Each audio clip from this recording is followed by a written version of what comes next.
અમરેલીના બગસરામાં રામ મંદિરની પ્રાણ પ્રતિષ્ઠા મહોત્સવ નિમિત્તે દિવાળી જેવો માહોલ સર્જાયો। અમરેલીના બગસરા શહેરમાં અયોધ્યા રામ મંદિર ભગવાન શ્રી રામની પ્રાણ પ્રતિષ્ઠાને લઈ સમગ્ર ભારતમાં દિવાળી જેવો માહોલ સર્જાયો। ભાવિકોમાં ભારે ઉત્સાહ જોવા મળ્યો છે।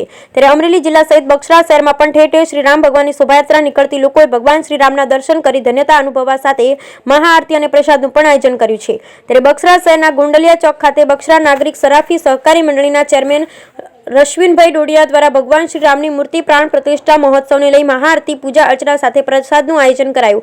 શહેરમાં કાયદો વ્યવસ્થા જળવાઈ રહે તેવા હેતુ અન્વયે Bagasara police station DYSP Solanki સાહેબ પીઆઈ કેસી પારગી સાહેબ સહિત પોલીસ સ્ટાફ દ્વારા પેટ્રોલિંગ હાથ ધરવામાં આવ્યા। આ તકે બગસરા ધારી ખાંબાના ધારાસભ્ય જેવી કાકડિયા, નગરપાલિકા પૂર્વ પ્રમુખ એવી રાબડિયા સહિત ભાવિ ભક્તો બહોળી સંખ્યામાં ગુંડલિયા ચોક ખાતે ઉપસ્થિત રહ્યા। શ્રી રામ પ્રાણ પ્રતિષ્ઠા મહોત્સવમાં મહાઆરતીમાં જોડાયા સાથે આકાશમાં આતશબાજીથી શહેરમાં દિવાળી જેવો માહોલ સર્જાયો। ભાવિક ભક્તોએ જય શ્રી રામના નારા લગાવ્યા, લોકો ઝૂમી ઉઠ્યા। સમગ્ર આયોજન મંડળીના એમડી નીતેશભાઈ ડોડિયા દ્વારા કરવામાં આવેલ। Bureau report Ashok Manvar.